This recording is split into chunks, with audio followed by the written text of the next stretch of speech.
everybody. Welcome. How's everybody doing?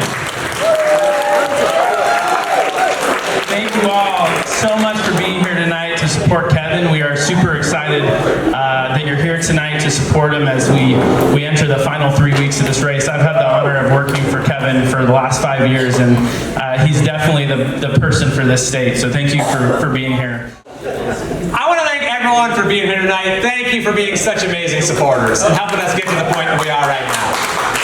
I mean, we have come a long way in a very short amount of time with this campaign.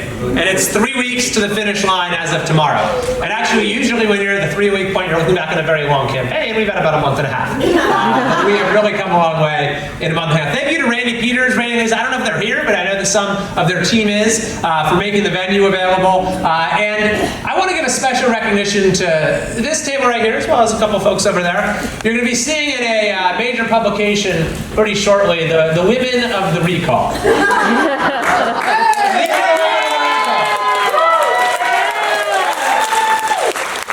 And I mean going way back to the recall itself, not just my campaign, but they were the folks who were organizing, who were out gathering signatures, who were in the mailroom, and let's be honest, no one gave this thing any chance at all.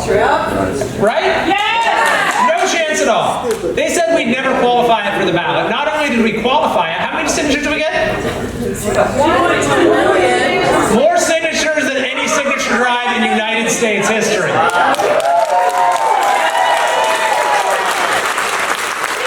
Folks like you are why I am doing this. I'm carrying the torch that you lit.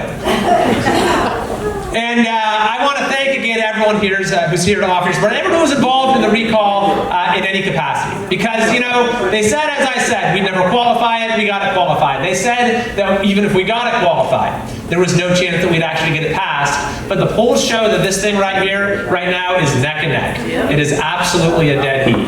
And how are things going to come out in a few weeks? No one can say for sure, but we have a golden opportunity right now to set our state on a totally new course. And that's not because of something that politicians like I did or that, you know, our state party did. It's because of something that folks like you and countless others throughout the state did, saying enough is enough and taking matters into your own hands. And I'll tell you, I did 50 events during the actual recall signature gathering phase, and I have been up and down the state more times than I can tell you in the last 6 weeks. Oh, by the way, there's a couple of people I forgot to recognize who conveniently timed a 6-week vacation for the last 6 weeks, but I got back a couple nights ago, and that's my parents who are here today.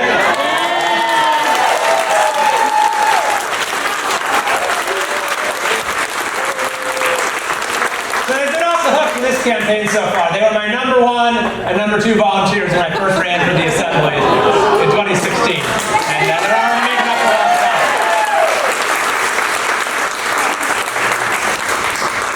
Been to every city in the state practically, you know, the last 6 weeks, and I am just seeing an incredible amount of energy everywhere I go. I mean, just this last Saturday, well, I started the day here, and then went to Santa Cruz, not exactly Placer County, not exactly a conservative place.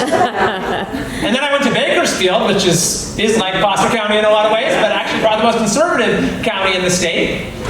And incredible energy in both places. I mean, Gavin Newsom is bringing this state together, I gotta tell you. Gotta love the guy. I mean, for that at least. And I hear stories, I hear people who tell me that they are donating to my campaign. The only person they've ever donated to before is Bernie Sanders. I heard a story today from one of our volunteers. I know there's people here who have been making calls, who said the last person that she made calls for was Bobby Kennedy. So. And a lot of people, like even at this table, a lot of you had never been involved in politics before, right?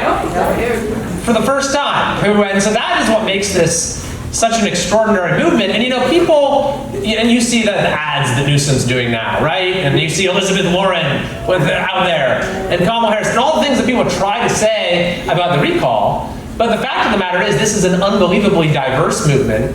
And it's not fueled just by disdain for Gavin Newsom, even though he's earned it in abundance, right? And of course there's anger, and of course there's frustration that is behind this, but you don't get a movement like this powerful, purely based on negative emotions. What I see everywhere I go is a sense of optimism, an abiding sense of optimism and hope for what our state can be. I mean, with everything that California has to offer, just imagine what we could be if we had a halfway decent government.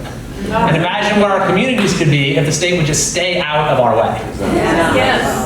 So, Gavin Newsom, I view him as the poster child for everything that has gone wrong in California, for the decline and failure of our state, for the corruption of our state's politics. And by taking that poster off the wall, we will have a fresh canvas in front of us. We can paint in the brightest colors. We can have any future that we choose, that we, the people, choose. That's the most important part.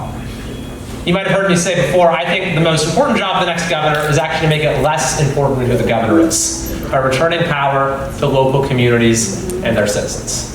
And I think that, you should be able to take pride in your governor. You should be able to think about your governor with pride. But really, you shouldn't have to think about your governor much at all. Right? Everything should just kind of work. Right? We should have roads that you can drive on. We should store our water so we're not told to take shorter showers. We should manage our forests so our communities don't burn down. We should maintain our grid so our lights work. We should fund our police so we keep our communities safe.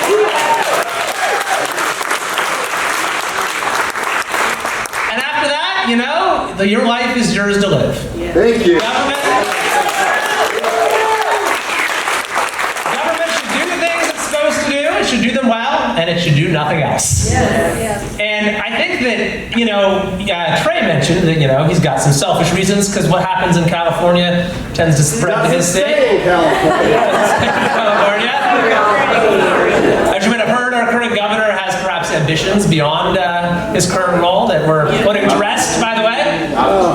But I think that right now we're coming out of an era unlike any other in this country, where we have had levels of government control unlike any. And we've had the role of the citizen has been diminished in ways we've never seen. And it's been worse here in California than anywhere. We have had the worst restrictions of any state. We've had the most limitations on our freedoms of any state. And if we respond, if the people of California respond by throwing out their governor, imagine, what that's going to do for you, Trey. Imagine the shockwaves it can send across the country. If we turn the page on this whole dark era of government control by lighting a new spark of liberty and self-government. So I happen to think that California is worth fighting for. I know a lot of people...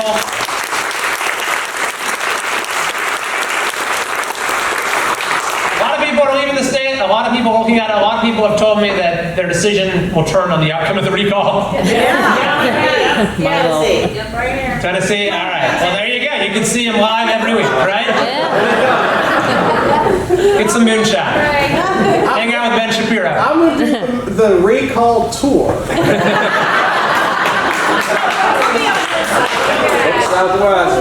But here we have a room full of people that, at least for now, have decided to stay and fight. And that is inspiration.